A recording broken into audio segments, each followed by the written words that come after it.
Assalamualaikum warahmatullahi wabarakatuh. Anda rindu mendengarkan kajian-kajian dari ustadz-ustadz kita dari Aceh? Kunjungi channel YouTube Maulizul Akbar NAD. Subscribe, like, share, komen.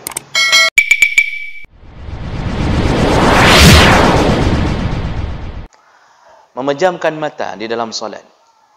Pertama, makruh. Memejamkan mata dalam solat makruh. Taghmid al-ainain itu dilarang, memejamkan mata. Kecuali ada maksud. Maksudnya ketika melihat sesuatu yang bisa mengganggu kekhusyuan. Misal di sajadah, pas kena kita di atas sajadah yang ada gambar Kak Ros. Udah Kak Ros nggak kawin-kawin, cantiknya nggak berubah-berubah. Ya, adiknya Ipin Upin kita geram lihatnya, mengganggu kekhusyuan, boleh pejamkan mata untuk tidak mengganggu. Itu yang dibolehkan. Selain itu nggak boleh. Ya. Yang kedua, kalau mengantuk, tidak mengapa. Seandainya masih bisa mendeteksi bacaan solat, bacaan masih bagus, yang ngantuknya ngantuk sedikit, tidak hilang akal. Bacaan masih bisa baca, nggak hilang akal. Tapi begitu hilang akal, batal solatnya. Karena syarat sah solat adalah tidak hilang akal. Ya, jadi dia masih sadar. Jadi bukan seperti orang mughma alaik. Ya. Jadi kalau itu bisa dipertahankan, boleh lanjut. Tapi kalau sudah mengantuk sekali, apa kata Nabi? Hadis Aisyah mengatakan, "Iza na'asa ahadukum fis salah." Kalau salah seorang di antara kalian tiba-tiba diserang ngantuk dalam salat, falyarqud.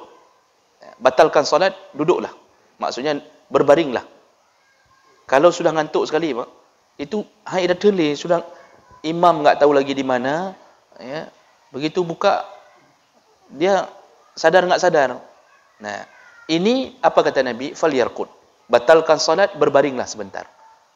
Suruh tidur dulu sebentar, sekitar 15 menit, tutup mata sebentar, tapi pasang jam waker. Ya. Baiknya hambo dari subuh sampai ahli lahu baru pada. Itu juga dosa. Suruh tidur sama Nabi, falyarqud sebentar, kemudian baru salat. Karena inti salat adalah khusyuk. Tidak sah salat dan tidak bermanfaat salat kalau tidak khusyuk. Maka dibolehkan orang yang ngantuk sekali tidur sebentar.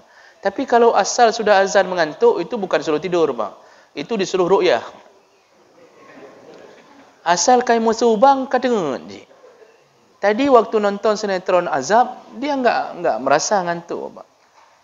Tapi begitu azan ngantuk, Ini disuruh ru'yah, bukan disuruh tidur.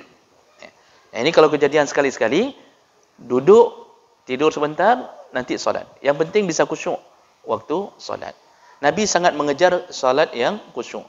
Maka kan kita sudah belajar, kalau sakit perut, sakit kencing, disuruh buang dulu, walaupun masbuk. Yang penting solatnya diterima. Daripada asal-asalan, tapi solat enggak terima. Terus bahayanya orang mengantuk kalau melanjutkan solat sedangkan dia tidak sadar, kata Rasulullah, sambungan hadis tadi, itu berakibat dia bisa membaca ayat atau doa yang seharusnya merahmati menjadi laknat. Jadi karena enggak sadar, dia baca sesuatu berlawanan yang disuruh oleh Nabi. Seharusnya dia baca wa ana minal muslimin. Karena ngantuk sekali terbaca wa ma ana minal muslimin. Jadi sudah ini berbahaya. Makanya disuruh urqud, disuruh berbaring sebentar.